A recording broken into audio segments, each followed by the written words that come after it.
ససాయకార్తో విపరీతచేతాః కూజన్ పృథివ్యాం నిపపాతవీరః తం వీక్ష్య భూమౌ పతితం విసంజ్ఞం నేదుః ప్రహృష్టా యుధియాతుధానాః. సుగ్రీవుడు బాణం తగలగానే చిత్తమంతా వికారం అయిపోయింది.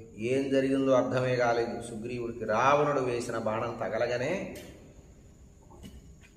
చిత్తభ్రమణం అయింది. అసలు ఏం జరిగిందో, ఎప్పుడొచ్చి బాణం తగిలిందో అర్థం కాల, ఎంత వేగంగా తగిలిందో కూడా అర్థం కాల. బుర్ర పనిచేయటం మానేసింది, శరీరం అంతా అతలాకుతలమైంది, నేల మీద పడిపోయాడు. స్పృహ తప్పి పడిపోయాడు సుగ్రీవుడు రావణుడు వేసిన బాణానికి. రావణుడి పైన అనేకమైనటువంటి కొండశిలలు, పర్వతాలు, చెట్లు ఎన్నో వేస్తే సుగ్రీవుడు వాటన్నింటినీ ఛేదించినటువంటి రావణుడు బాగా ఆగ్రహం చెందినవాడే ఒకే ఒక వజ్రాయుధం లాంటి బాణాన్ని సుగ్రీవుడి పైన ప్రయోగిస్తే అది సుగ్రీవుడికి తగిలి స్పృహ తప్పి నేల మీద పడిపోయాడు. ఇక రాక్షస సైన్యం అంతా జేజేలు కొట్టారు, సంతోషపడ్డారు, ఆనందపడ్డారు. కేరింతలతో సంతోషపడుతూ రాక్షస సైన్యం వైపు పెద్ద ధ్వని బయలుదేరి వానర సైన్యం అంతా కూడా దిగాలుగా ఉన్నారు. మరి వానర రాజు సుగ్రీవుడు ఏమైంది, సుగ్రీవుడికి స్పృహ తప్పి పడిపోయాడు అని వానరులంతా భయపడ్డారు.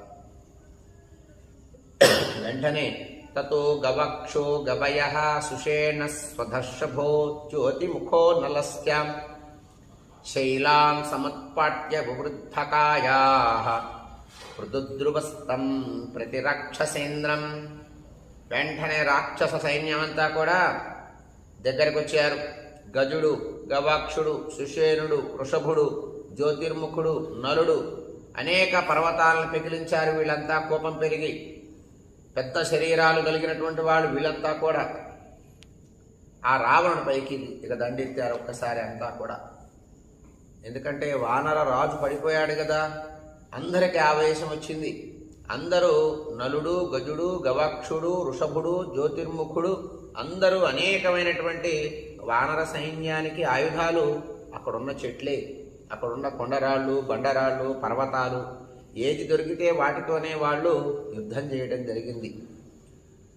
రావణుడి పైకి పరిగెత్తారు వీళ్ళంతా. రావణుడు కూడా వాళ్ళు వేసేటటువంటి చెట్లని, పుట్లని, గుట్లని, అలాగే అక్కడుండే బండరాళ్ళనన్నింటినీ కూడా బాణాలు